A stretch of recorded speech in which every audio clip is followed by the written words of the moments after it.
Full disclaimer, I bought this controller with my own money, so all thoughts and opinions are of my own. So let's go ahead and look at the controller.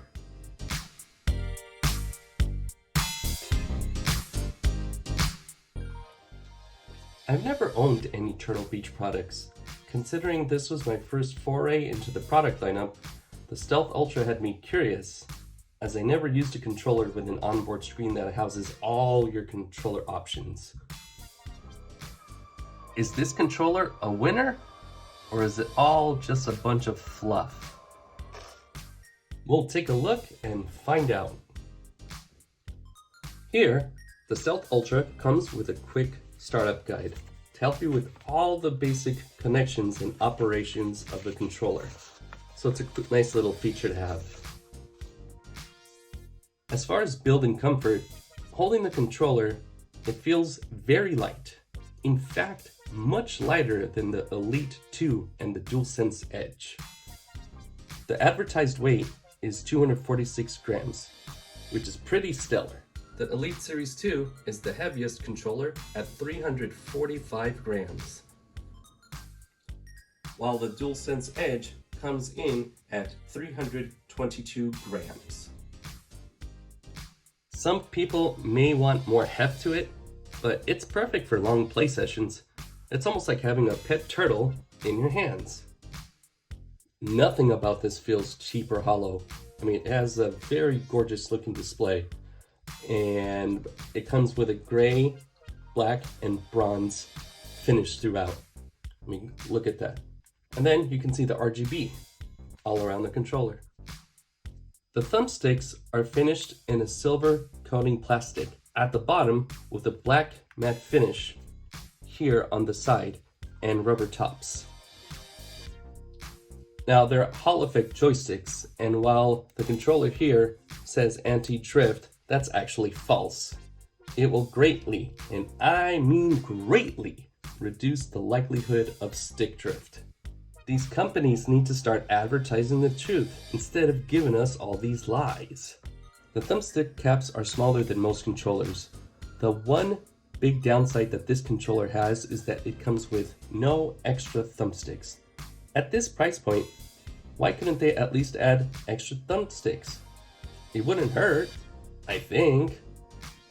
Overall, they are very accurate for first-person shooters and any 3D games that you throw at it. Moving on to accessories, you get these thumbstick caps that you put over the stock sticks, which come in concave or convex and also in different textures. Let's go ahead and show you how it looks with these placed. There they are, installed. They feel a little bit thicker and easier to grip than the smaller thumbsticks, but both ways work just fine. It also comes with this charging dock that attaches to the controller without any problems from the little magnet, and this protector here to make sure that there are no scratches between the controller and the dock itself. Go ahead and place it, and there it stays on.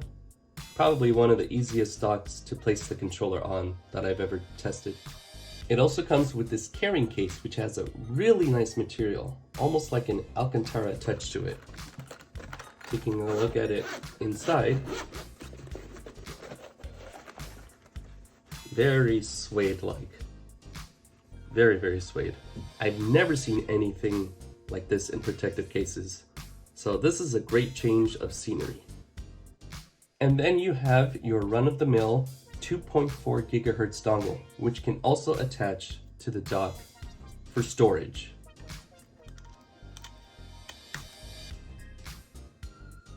And then, last but not least, a braided USB-C to USB-A cable. So as you saw before, the controller features RGB lighting in different flavors, and you can change between them in the command display. First, here we're featuring breathing, as you see the lights breathe in and out, followed by color cycle. Next is linear pulse,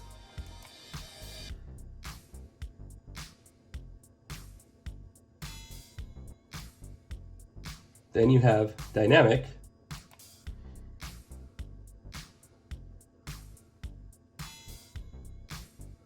And then finally, you have static.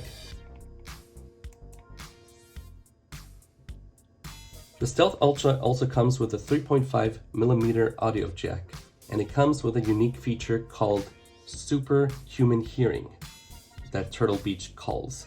And it also comes with 4 EQ presets, and you can adjust the volume, game chat mix, and mic monitoring all through the command display. The controller also features onboard social notifications from your phone, depending on what kind of social media you use. I prefer to escape while playing games. I really want to enjoy what I'm doing, so I think this is a feature that's a bit more gimmicky, but it is available if you need it for that purpose. The D-pad has a nice texture to it. There's small circles inside to give it a cohesive look, as you can see. It's a metal D-pad, and the cross shape only pops up partially, if you can tell. Using it for fighting games, on the other hand, feels like you're rolling. It feels like you're walking on eggshells. The sound is quiet, but the D-pad doesn't go in deep enough to register the inputs, so the travel distance could be a little bit better. For 2D platformers, this isn't as big of an issue. I found it easier to pull off the moves, but not quite as easy as, say, the Victrix Pro BFG and the 8BitDo Pro 2. On the flip side, that's what microswitches are for, to allow you to easily pull off moves through custom inputs. The shoulder buttons are very responsive and feature trigger stops with full range for driving games or hair trigger locks for faster actions in first-person games, as you see here. They feature a mesh-like texture which is comfortable to the touch.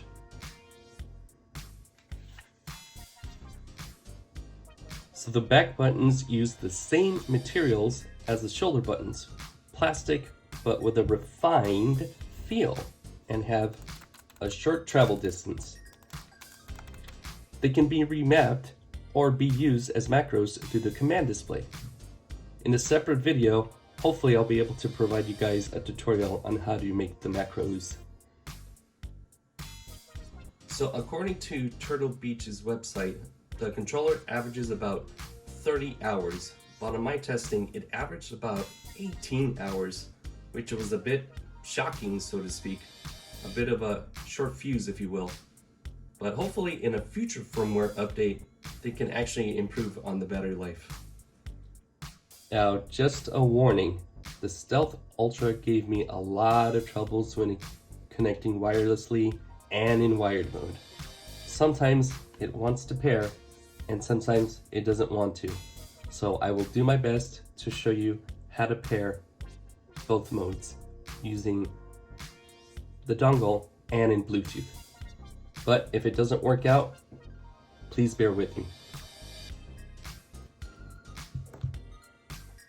So to use the Stealth Ultra in wireless mode, first hold down the Xbox power button for a few seconds. There you see the animation. And then press the plus button on the bottom center here of the controller. Then you'll see 2 letters pop up, Y and A. From there, you will select Y. Then right there you see connect, and you press A to go to the next menu. So from here, you can choose between wireless Xbox PC or smart devices. So in this case, we're going to choose wireless Xbox PC. And then you press A to go into the pairing mode. And then you're going to press Y for pairing. You see that the white light now is flashing. Next, we'll put the dongle, and you have to hold down this button for a couple of seconds and make sure it flashes to match this. So I'll go ahead and put it in my Windows PC.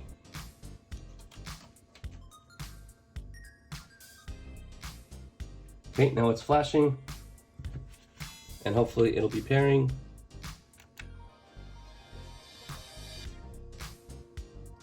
There you go. It went through. It is now paired. So success, but it's an on and off situation. But yeah, in order to pair it through the Bluetooth mode, just do the same thing, but instead of going through the pairing process of the wireless Xbox, you use devices, and then you'll select the controller, the Stealth Ultra, from the Bluetooth menu of your smart device. And then to turn off the controller, simply hold down the Xbox button, probably for about 3 to 5 seconds, until it's completely off.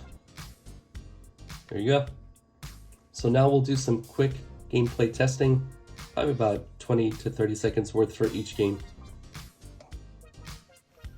So now we'll go ahead and look at the gamepad tester in wired mode. Here I'm using the right stick, and then I'll be using the left stick, and you want it back to as close to 0 as possible, centered, and it looks good. Now we're going to do the circularity test, and as I spin the sticks, the left side comes in at about 13 and right side about 12.9%, which is average for Hall Effect joysticks. So now I'll go ahead and do the joystick test using Gamepad Tester in wireless mode, and as you can see, the sticks are being pulled slowly and their axis is close to 0, perfectly almost. And now we'll do the spinning of the sticks, and starting off at 12.8 and 12.7%, but the numbers keep getting bigger, and the average error on the right side is 13%, while the left should be about 13.1, which is about average again for Hall Effect sticks. Now we're doing the input lag test in wired mode, and as I'm spinning the sticks, the results are going to be 3.8 seconds with a pulling rate of 261 Hertz. Pretty good. Okay, now we are doing the input lag test using the wireless dongle, spinning the stick, and as you can see, the average result is 3.87 milliseconds with a pulling rate of 257 Hertz. Once again, pretty good. Let's see what the next test is. Oh, advanced aerial faceplates. Well, have fun soaring through the air without a care in the world. I have to go to the wing that was made entirely of glass and pick up 15 acres of broken glass. By myself.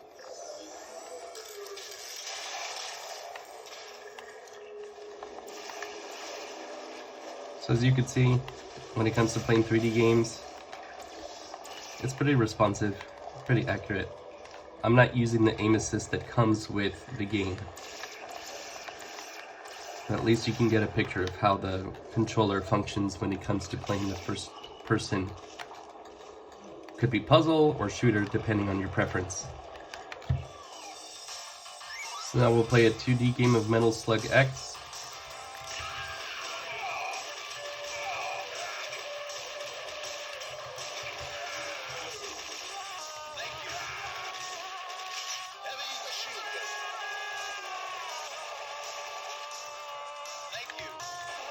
Like I said, for 2D games, it's not bad. It's pretty good. So now comes the challenging part of trying to play 2D games with it. It's hard to pull off Dragon Punch moves in particular, but sometimes it works, sometimes it doesn't. It was much more difficult with Super Street Fighter 2 Turbo.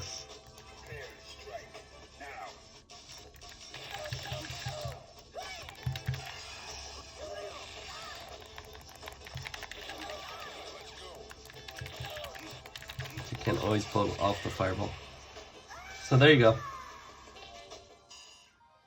One thing I forgot to mention when it came to the carrying case is that it also has a charging port, so you can put your USB-C cable through with the charging dock inside and charge the controller that way.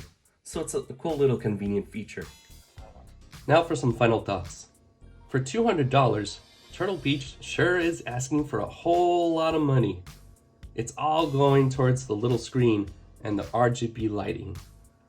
Although the RGB lighting is a bit more gimmicky, and you would think the same thing for the command display. But it does its job as it's supposed to.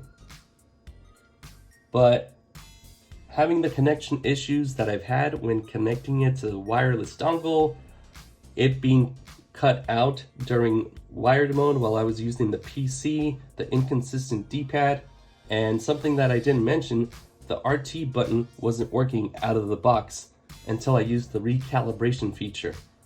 So for me, there's just way too many risks. I mean, personally, I want to smile and I really want to like this controller, but my brain says it's not good enough, while my heart says it really is a nice controller when it does work properly. The thumbsticks feel solid, and they respond as they should. Overall, it's a so recommend from me. Just be aware of the issues I experienced. I'll try and come up with a command display tutorial if time permits. So for now, thanks for listening. Till next time, have a great day.